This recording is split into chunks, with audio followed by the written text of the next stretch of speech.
If someone had told me 10 years ago that my life would be defined by Julian Vance, I would have laughed. Not a real laugh, but the short, sharp kind that catches in your throat, a sound of pure disbelief. Back then, Julian was a sun, and I was just a minor planet caught in his orbit, content to circle at a safe, predictable distance. Our friendship was a constant, a law of physics I never thought to question. It was the bedrock of my quiet, meticulously organized world. My world was built on routine. I worked at the city archives, a place of silent histories and the faint, sweet smell of decaying paper. My apartment was a testament to minimalism, not because I was stylish, but because I was terrified of clutter, both physical and emotional. I had 2 coffee mugs, one for me and one for a hypothetical guest who never materialized. My books were arranged by color, a system that made perfect sense to my brain and no sense to anyone else. I liked the quiet. I craved the predictability. It was a fortress against the chaos I felt simmering just beneath my own skin. And then there was Julian. Julian was chaos embodied. He was loud laughter in quiet rooms, a whirlwind of half-finished projects and spontaneous road trips. He collected friends like I collected first editions, effortlessly, charmingly. While I catalogued the past, he lived entirely in the present, a creature of motion and impulse. He was physically imposing, not in a threatening way, but in a way that simply took up space. He filled rooms with his presence, with the sheer, unthinking confidence of his existence. From my distant orbit, he seemed impossibly bright, impossibly whole. I saw him, usually, on Fridays. He would crash into my quiet world for a few hours, bringing takeout and stories of his week. He'd sprawl on my meticulously clean floor, gesturing wildly as he talked about his job in construction, the frustrating clients, the satisfying heft of a well-placed beam. I would listen, a silent observer, cataloging the new lines around his eyes, the fresh scar on his forearm, the way his hair curled behind his ears when he forgot to get it cut. He called me his anchor. His rock. I felt more like a satellite. The distance between us wasn't physical. We had known each other since we were kids, our houses separated by a single, sprawling oak tree we both tried to claim. We'd shared secrets, scraped knees, and the suffocating boredom of our small town. But somewhere along the way, a different kind of distance had formed. A chasm of unspoken things. For him, I was Leo, his steady, reliable best friend. The quiet one. The smart one. For me, he was everything else. A low thrum of longing that had become so constant I barely noticed it anymore, like the hum of a refrigerator. It was a feeling I had carefully packed away, labeled platonic affection, and filed on a high shelf in the archives of my own heart. It was safer that way. To want Julian in any other capacity felt like wanting to touch the sun. A foolish, self-destructive impulse. So I maintained the distance. I kept the conversation light. I never stayed too long at the parties he dragged me to. I perfected the art of being present but absent, a ghost in my own life. Our friendship was a carefully constructed thing, a piece of architecture I had designed to withstand anything. Or so I thought. I had built it with walls of plausible deniability and hallways of casual affection. It was a fortress meant to protect me from my own heart. I had forgotten that even the strongest fortress can be brought down from the inside. The disruption began on a Tuesday, which was, in itself, an affront to my routine. Tuesdays were for laundry and quiet reading. Not for Julian. He never came over on a Tuesday. But my phone buzzed, his name flashing on the screen, and I knew before I answered that a crack was about to appear in the foundation of my world. His voice was wrong. It was thin, frayed at the edges, stripped of its usual booming confidence. Can I come over, Leo?" He never asked. He just appeared. "Of course," I said, my own voice betraying nothing of the sudden, frantic fluttering in my chest. A frantic trapped bird. My heart. When I opened the door, he looked smaller. It was the only word for it. Julian, who filled every space he entered, seemed to have shrunk. His shoulders were slumped, his eyes were red-rimmed and unfocused, and he was holding a duffel bag like it was a shield. He walked past me without a word and sank onto my sofa, the springs groaning in protest. I closed the door, and the silence in the room was a physical weight. It was heavy, suffocating. I stood there, my hand still on the doorknob, watching him. He stared at the floor, his hands clenched into white-knuckled fists on his knees. "I told them," he said, his voice a raw whisper. I didn't have to ask who them was, or what he had told them. I felt the meaning of it in the sudden, sharp drop of my stomach. His parents. Conservative, traditional, pillars of the community we'd grown up in. And I managed, my own throat tight. He finally looked up at me, and his eyes were hollow. It was a look I had never seen on his face. A complete and utter devastation. "And my dad said," he said, "he didn't have a son anymore." The words hung in the air between us, ugly and sharp. I felt a surge of white-hot anger, a protective instinct so fierce it took my breath away. But on the outside, I was still. I was the rock. The anchor. "So I left," he continued, his voice cracking on the last word. He scrubbed a hand over his face. "I just packed a bag. I didn't know where else to go." He had come to me. That single fact echoed in the silent space of my apartment. Out of all the people he knew, all the friends he collected, he had come to me. The forced proximity I had always secretly craved was suddenly here, born from his pain. He needed a place to stay. My quiet, solitary apartment, my fortress, was about to have a new occupant. "You can stay here," I said, the words feeling inadequate, flimsy. "For as long as you need." He just nodded, a jerky, grateful motion. He looked utterly broken. And in that moment, the carefully maintained distance between us, the years of unspoken things, collapsed into nothing. He wasn't the son anymore.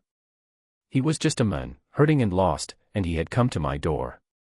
The planet, for the first time, was being asked to hold the sun in its orbit. And I was terrified I would fail. The first few days were a blur of awkward, silent cohabitation. Julian slept on my sofa, a mountain of limbs and blankets that seemed to consume the entire living room.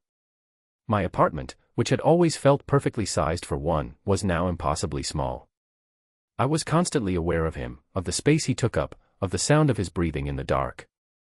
My routine was shattered. I made 2 cups of coffee in the morning instead of 1. I bought more food. I found myself listening for his footsteps, for the sound of the shower, for any sign that he was still there, that he hadn't just vanished in the night. My solitude, once a comfort, now felt like a cage I was sharing with a wounded animal. He barely spoke. He spent hours just staring at the ceiling or scrolling endlessly through his phone. The vibrant energy that had always defined him was gone, replaced by a heavy, lethargic grief. I watched him from the corner of my eye as I worked from home, pretending to read reports while I was actually cataloging the slump of his shoulders, the tremor in his hands. I was observing him up close for the first time, not as the idealized figure of my affection, but as a person. I saw the deep weariness etched around his eyes.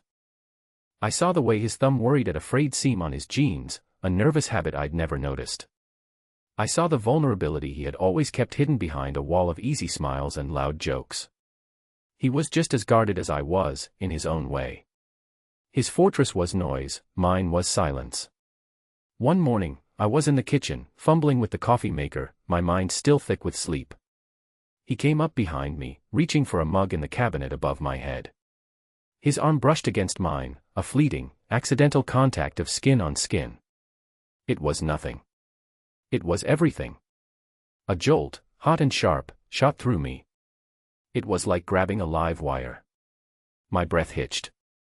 Every nerve ending in my arm screamed with the memory of the touch.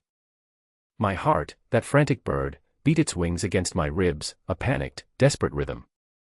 I froze, my hand hovering over the coffee pot, certain he must have felt it too, certain the sudden charge in the air was as obvious as a lightning strike. He just grabbed his mug and mumbled sorry. He hadn't noticed. Or if he had, it meant nothing to him. The realization was both a relief and a disappointment. I managed a weak nod and went back to making the coffee, my hand shaking so badly I almost spilled the grounds. My stomach felt like it was full of bees, a buzzing, anxious swarm. That single, unintentional touch had triggered something in me, a confirmation of a truth I had kept buried for a decade. This wasn't just a crush. It wasn't just admiration. It was a deep, aching, terrifying love. That night, he had a nightmare. I was woken by a strangled cry from the living room. I sat bolt upright in bed, my heart pounding. I crept to the door and peered out. In the dim glow of the streetlights filtering through the window, I could see him thrashing on the sofa, tangled in his blankets, muttering his father's name. I didn't think. For the first time, I acted on pure instinct. I crossed the room and knelt by the sofa. "Julian," I said softly. "Hey. Wake up." I placed a hand on his shoulder. This time, the touch was intentional. His skin was slick with sweat. He flinched, his eyes flying open. They were wide with panic and confusion. For a second, he didn't seem to recognize me. "It's just me," I said, my voice barely a whisper. "It's Leo. You were dreaming." Recognition dawned in his eyes, followed by a wave of shame. He sat up, pushing his hair back from his forehead. "God. Sorry. Did I wake you?" "It's okay." He looked so lost, so utterly defeated in that moment. The strong, confident Julian Vance was completely gone, replaced by this scared, broken man. The power dynamic between us had inverted so completely it was dizzying. He, the one who had always protected me from schoolyard bullies and awkward social situations, was now the one who needed protecting. I was the one in a position of care. I was the anchor, and he was the one adrift. "Do you want to talk about it?" I asked, already knowing the answer. He shook his head, staring at his hands. It was just him saying those things again. We sat in the dark silence for a long time. I didn't remove my hand from his shoulder. It felt necessary, a small point of contact in the vast emptiness of his grief. He didn't pull away. He leaned into the touch, just slightly, a subtle shift of weight that felt monumental. "I don't know what to do, Leo," he finally whispered, his voice thick with unshed tears. "I feel like my whole life was a lie. Like I'm a lie." "You're not a lie," I said, the words coming out with a fierce certainty that surprised me. "You're the most real person I know." He let out a shaky breath, a sound that was half sob, half laugh. "You always know what to say." I didn't. I never knew what to say. But with him, here, in the dark, the words just came. The walls of my own fortress were crumbling, brick by brick. My carefully guarded heart was exposed, and I found that I wasn't afraid. I was just there. With him. And for now, that was enough. A week turned into 2. The sofa became Julian's permanent bed. His duffel bag exploded, its contents migrating around my apartment. A stray sock under the coffee table. A hoodie draped over my desk chair. His toothbrush, bright blue, sitting next to my plain white one in the bathroom. My space was no longer just mine. It was ours. And instead of panicking, I found a strange comfort in the clutter. It was evidence. Proof that he was still here. The heavy grief began to lift, slowly. It was replaced by a quiet, simmering anger. He started talking more, not about his feelings, but about his father. He'd pace my small living room, ranting about the hypocrisy, the years of conditional love, the sheer injustice of it all.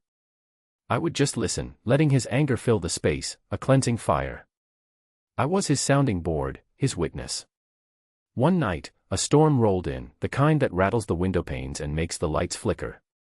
The rain came down in sheets, isolating my small apartment from the rest of the world. We had ordered pizza, and we were eating it straight from the box on the living room floor, the television murmuring in the background. It was the most domestic we had ever been. The power flickered once, twice, and then died completely, plunging us into darkness. "Well, crap," Julian said into the sudden, profound silence. I got up, my movements slow and deliberate in the dark, and found the emergency candles I kept in a kitchen drawer. My life was so ordered I even had a contingency plan for a blackout. I lit a few, placing them around the room. The space was transformed. The familiar angles of my furniture softened, swallowed by dancing shadows. The room felt smaller, more intimate. A bubble in the storm. We sat in the flickering candlelight, the pizza forgotten. The television was off, the city outside was a muted roar. There were no more distractions. It was just us. The silence that fell wasn't awkward. It was thick with unspoken things, with the electricity of the storm outside and the tension building inside. "Thank you, Leo," Julian said, his voice quiet, serious. He wasn't looking at me, but at the flame of the candle between us. "For all of this. For letting me stay. For not treating me like I'm made of glass." "Of course," I said. My heart was doing that frantic bird thing again. I could feel its frantic beat in my throat. He finally turned to look at me. His eyes, reflecting the candlelight, were dark and intense. "I don't think I would have gotten through this without you." The air was so charged I could barely breathe. This was it. A precipice. A moment suspended in time, where everything could change. The carefully constructed walls of our friendship felt thin as paper. I could feel the truth pressing against them, threatening to tear through. And I knew, with a terrifying certainty, that I had to be the one to break them. If I didn't, we would just rebuild them, stronger than before, and I would be trapped behind them forever. My voice was a tremor. "I'm glad you told me, Julian," I paused, gathering every ounce of courage I possessed. My entire life, I had been an archivist of other people's stories, other people's histories. It was time to write my own. "I'm glad you told me, because I think I'm the same." He stilled. The only movement in the room was the dancing of the candle flames. He just watched me, his expression unreadable. I had said it. I had said the first part. Now for the second, the part that could destroy everything. My stomach was a knot of pure ice. "Anne. I think I feel that way, about you." The confession hung in the air between us, fragile and terrifying. I had finally given it a voice. The secret I had carried for a decade, the low hum of longing, was now a sound in the room. I couldn't take it back. I watched his face, bracing for the rejection, the confusion, the pity. I expected him to laugh, or to look away, or to say, "Oh, Leo." He did none of those things. He just kept looking at me, his gaze so intense it felt like he was seeing me for the first time. The silence stretched on, a taut wire of suspense. My entire body was humming with adrenaline. I had just jumped off a cliff, and I had no idea if I was about to fly or to shatter on the rocks below. Then, slowly, deliberately, he moved. He leaned across the small space that separated us, his movements hesitant, questioning. He raised a hand, not to my shoulder, but to my face. His thumb brushed against my cheek, and the touch was a brand. Calloused, warm, and impossibly gentle. My breath caught in my lungs. I didn't move. I couldn't. I was pinned by his gaze, by his touch. He searched my eyes, as if looking for an answer to a question he hadn't yet asked. And then, he closed the remaining distance between us. His lips met mine. It wasn't a frantic, passionate kiss like in the movies. It was slow. It was hesitant. It was a question. His lips were soft, tentative against mine.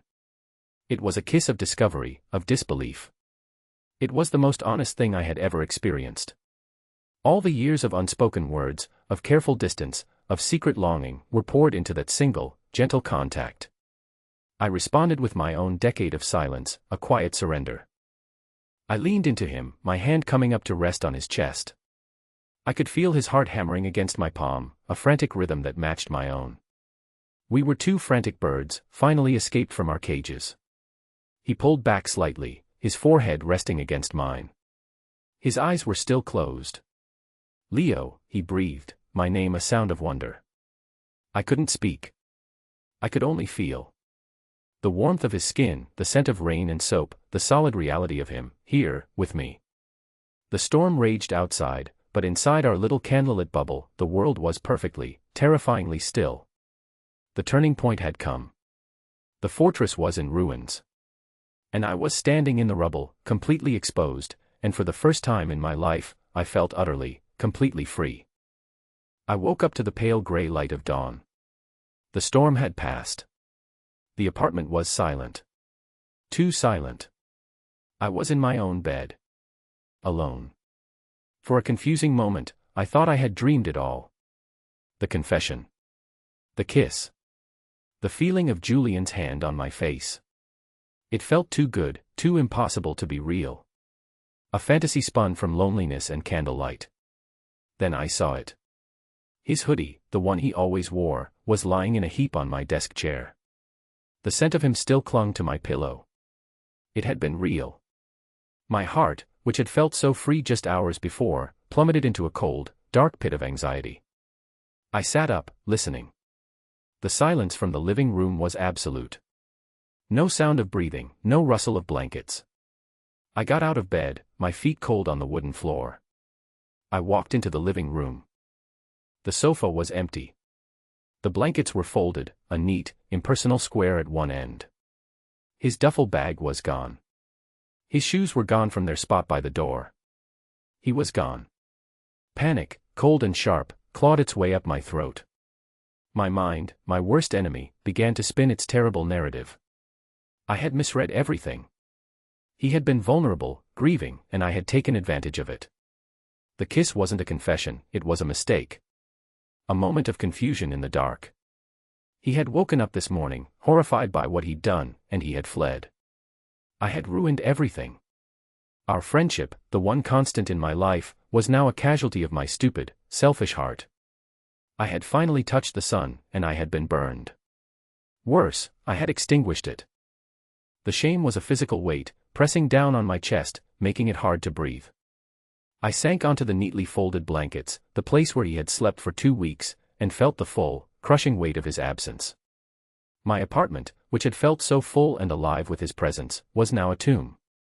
Every object screamed of him. The extra coffee mug by the sink. The pizza box still on the floor. The indentation his head had left on the sofa cushion. He was everywhere and nowhere at once. The solitude I had once cherished was now a punishment, a stark reminder of what I had just lost. I went through the motions of the day in a fog. I called in sick to work, the lie tasting like ash in my mouth. I couldn't face the silence of the archives. It would be too much like the silence in my own head. I paced the floor of my apartment, a prisoner in my own home, replaying every moment from the night before. His words. My words. The touch. The kiss. With every replay, my anxiety twisted the memory. His hesitation wasn't tenderness, it was reluctance. His whispered "Leo" wasn't wonder, it was shock. I was a fool. An idiot who had projected his own desperate fantasies onto a grieving friend. The self-recrimination was a vicious, relentless cycle. The day bled into night. I didn't eat. I didn't read. I just sat in the dark, watching the door, caught between the desperate hope that he would come back and the terrifying fear that he would. What would I even say? How could we possibly go back to what we were? The silence stretched for another day. And another. It was the worst 3 days of my life. The quiet was a living thing, a monster that fed on my fear. The hum of the refrigerator was no longer a comforting background noise, it was a mocking reminder of the vibrant, chaotic noise of Julian that was now gone. I felt like I was back in my old orbit, but this time, the sun had gone dark, leaving me spinning alone in the cold, empty space. My fortress was rebuilt, but now I knew what it was to be outside of it. The safety it offered felt like a prison sentence. I had just resigned myself to the fact that I would never hear from him again, that our friendship was now just another archived memory, when there was a knock on the door. My heart stopped. It couldn't be. It was probably a delivery, or a neighbor. I didn't move. The knock came again, louder this time, more insistent. My feet carried me to the door against my will. My hand trembled as I reached for the doorknob. I took a deep, shaky breath and opened it. It was him. He looked terrible. He was paler than I'd ever seen him, with dark circles under his eyes that spoke of sleepless nights. He looked just as wrecked as I felt. He was holding a single, sad-looking cardboard box. We just stood there for a long moment, staring at each other across the threshold. The air crackled with 3 days of unspoken fear and regret. "Can I come in?" he asked, his voice rough. I stepped back, holding the door open. He walked in, placing the box on the floor. He didn't go to the sofa. He just stood in the middle of the room, his hands shoved deep into his pockets, refusing to meet my eyes. This was it. The conversation I had been dreading. The one where he would apologize for the misunderstanding and gently, kindly, sever our friendship forever. I'm sorry, he said, his voice low. He was staring at the floor. For just leaving. That was a coward's move. I couldn't find my voice. I just nodded. I freaked out, Leo, he continued, finally looking up at me. His eyes were filled with a raw vulnerability that mirrored my own. Everything it all happened so fast. Coming out. My family. And then, he shook his head, a look of disbelief on his face. All these years, you were right there. The one person who was always there.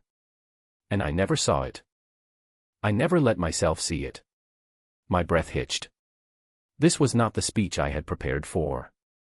When you said what you said, he went on, taking a hesitant step closer, it was like a light switched on in a room I didn't even know existed. And it was terrifying. It was the most terrifying, most wonderful thing that has ever happened to me. And I ran. Not from you. I ran from how much it meant. The dam of my anxiety, the one I had been building for 3 days, broke. Relief washed over me, so potent it made my knees weak. I thought I'd ruined everything, I whispered, the words barely audible. I thought you regretted it. Regretted it. He let out a short, incredulous laugh. He closed the remaining space between us, his hands coming up to cup my face, just as they had in the candlelight. His touch was no longer hesitant. It was firm, sure. Leo, that kiss was the first honest thing I think I've ever done in my entire life. He searched my eyes, his own shining with a sincerity that stole my breath. I'm scared, he admitted, his voice dropping to a whisper. I have no idea what we're doing. This is all new territory. But the one thing I'm not scared of is you. The last 3 days, being without you, that was real fear. This, he said, his thumb stroking my cheeks, this feels like coming home. Tears I didn't even know I was holding back welled in my eyes. He was scared too. He was just as lost as I was. We were two idiots, fumbling in the dark, but at least we were fumbling together. Me too, I managed to say through the lump in my throat. He smiled, a real, genuine smile that finally reached his tired eyes. And then he kissed me again. This time, there was no hesitation. It was a kiss of reassurance, of homecoming. A promise. When he pulled away, he gestured toward the cardboard box on the floor. I brought some stuff, he said, a faint blush coloring his cheeks. My favorite mug. A couple of books. I figured, if you'd let me. I don't want to sleep on the sofa anymore. It wasn't a question about a single night. It was a question about all the nights to come. It was a tangible act of commitment. A promise for a future. It was more than a symbolic gesture, it was the first brick in a new foundation. I looked from the box to his hopeful, anxious face. The fortress was gone. The orbit was broken. The sun was not in the sky, it was standing in my living room, asking to stay. And for the first time, my quiet, orderly world felt not just safe, but big enough for two. Okay, I said, my own smile feeling impossibly wide. Okay. The first morning we woke up in the same bed was a study in quiet revelation. I woke first, as always, but instead of the familiar emptiness of my room, there was warmth beside me. Julian was still asleep, one arm thrown over my chest, his breathing a slow, steady rhythm against my side. The morning light traced the line of his jaw, the curve of his shoulder. He looked younger in sleep, the worry line smoothed away, a peacefulness on his face that I had never seen before. My first instinct, born of years of anxiety, was to panic. To slip away before he woke up, to create distance. But I fought it. I lay perfectly still, cataloging the sensation of his weight against me, the solid, comforting reality of his presence. This was real. This was our new routine. My heart, for once, was not a frantic bird. It was calm, a slow, steady beat that seemed to fall in sync with his. I watched him sleep until the sun was fully in the sky, and I felt a sense of peace that was so profound it almost hurt. Our days settled into a new pattern, a shared life built from small, mundane moments of intimacy. We made coffee together, a clumsy dance in my small kitchen, bumping hips and brushing hands. This time, the accidental touches didn't send a jolt of panic through me, they sent a quiet thrill of belonging. We ate breakfast at my tiny table, our knees touching underneath. We argued about what to watch on television, a comfortable, domestic bickering that felt more intimate than any confession. His things started to truly merge with mine.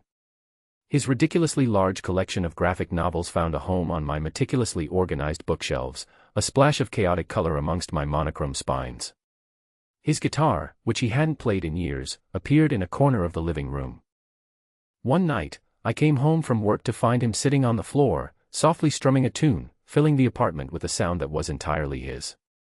The silence of my home had been replaced by a soundtrack, and it was beautiful. He started to heal.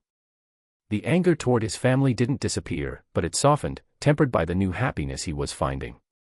He started smiling more, that big, room-filling smile that I had missed so much. He laughed, a loud, booming sound that no longer felt like an intrusion into my quiet world, but the very heart of it. Seeing him happy, seeing him become himself again, but a new, more open version of himself, was a gift. One Saturday, he insisted we rearrange the furniture. I, a creature of habit, was horrified by the idea. But he was relentless, his energy infectious. We spent the afternoon wrestling my sofa into a new position, moving my desk, creating a space that felt less like my apartment and more like our home. Sweaty and exhausted, we collapsed onto the newly positioned sofa, and he pulled me against his chest, kissing the top of my head. "See," he said, his voice smug. "Better." And it was. The whole room felt different. More open. It was a physical manifestation of what had happened to my life. He hadn't just entered my space, he had helped me reshape it into something bigger, something better. I look back now on the person I was before that Tuesday. The man in his fortress of solitude, with his color-coded books and his carefully managed feelings. He thought he was safe. He thought he was content. He had no idea what he was missing. He lived his life at a careful distance, observing everything through a protective layer of glass. He was an archivist of a life he was too afraid to live. Julian was the disruption. He was the plot twist I never saw coming. He didn't just break down my walls, he showed me that I never needed them in the first place. My fear of emotional risk was just that, fear. It wasn't a personality trait. It was a cage I had built for myself, and he was the one who handed me the key. Loving him didn't diminish me or throw my world into chaos. It expanded it. It filled my quiet corners with light and laughter. It made me brave. Last night, I woke up in the middle of the night. Julian was holding me, his arm a familiar, heavy weight around my waist. The room was dark and quiet, but it wasn't an empty quiet. It was a peaceful quiet, filled with the soft sound of his breathing. I thought about the long, lonely decade of circling him, of loving him from a safe distance. I thought about how a single moment of honesty, a terrifying confession in the dark, had changed the entire trajectory of my universe. The satellite had finally been pulled into the sun's embrace, and instead of burning up, it had found its home. I closed my eyes, sinking back into the warmth of him, and for the first time in as long as I could remember, my meticulously organized mind was blissfully, perfectly, quiet. I was no longer an observer. I was finally, truly, living.